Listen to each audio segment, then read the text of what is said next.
ำลังเดินทางเข้าไปเพื่อจะจับบัตรขับนี่ก็คือบรรยากาศหลังจากขามด่านมาเนาะขามด่าน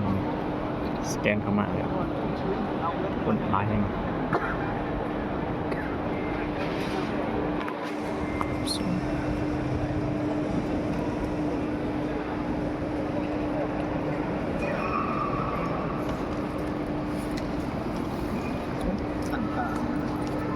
เอาหูปะ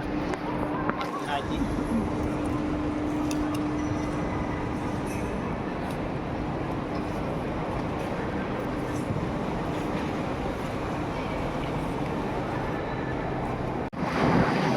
ได้เวลาแล้วพี่น้องได้เวลาไปขึ้นรถไฟเนาะ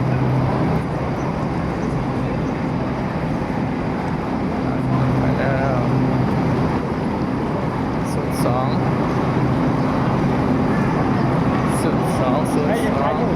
ยืดท้ายให้เข้าไปไหนกันไม่ดูมัน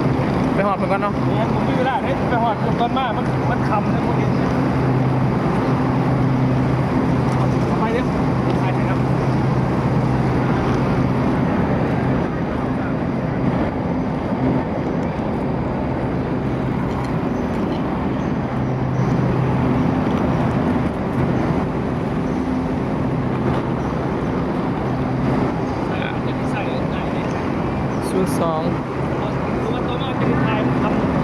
โมเห็นนั่นเนาะ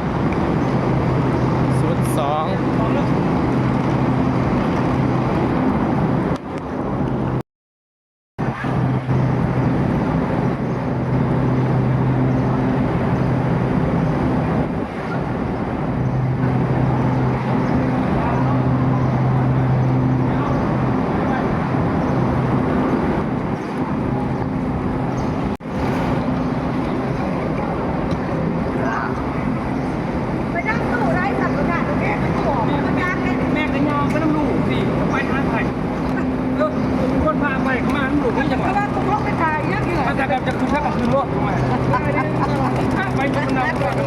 ตอนนี้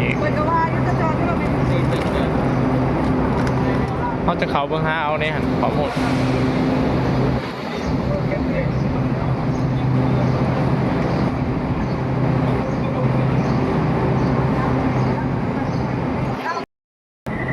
ครับสุพรรณนะตอนนี้กำลังเดินทางเข้ามาสถานีรถไฟลงบางเราจะเดินทางไปต่อตามสถานีต่าง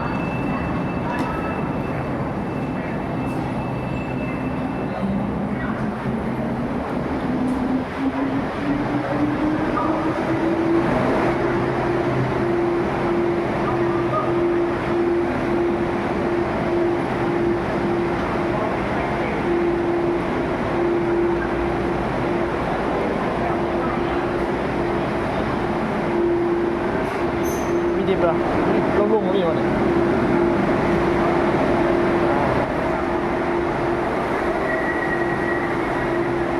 ไปแล้ว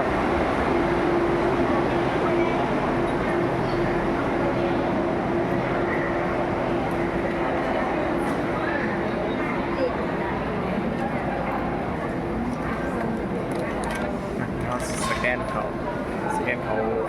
บ้าง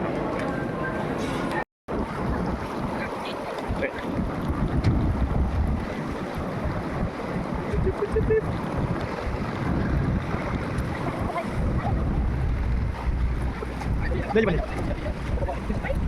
ใครวะเฮ้ยใครวะนี่คือทางแรกเลยทางแรกมือต้องจับมีอะไรแล้วการซ้อมการซักไปเลยที่โน้ตหาเนี่ย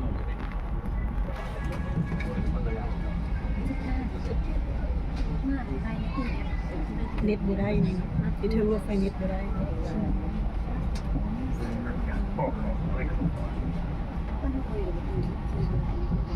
ไปแค่มันทำจ้างคือดีหลายตัวแล้วมีบ้านอะไรเยอะจัง2 ล้านวัน2 ล้านเราไม่ สรุปน้อยหาล้านหนึ่งสรุปร้อยล้านหนึ่งพกเป็นรถเก่ง จำต้องคนเนาะ 4-5 คน คนนึง นี่รถตู้กระเป๋าเครื่องมือให้ไม่ได้จ้างรถเอากระเป๋าแบบนี้ต่างหาก400,000 ก็กล่อง กระเป๋าแบบนี้ กล่องก็ให้ซุ่มเว้ย 女士们、先生们，万荣到了， พม่ามาละ 留意站台与车厢的间隙，并加强安全。未到站下车走动的旅客，请您留意开车提示。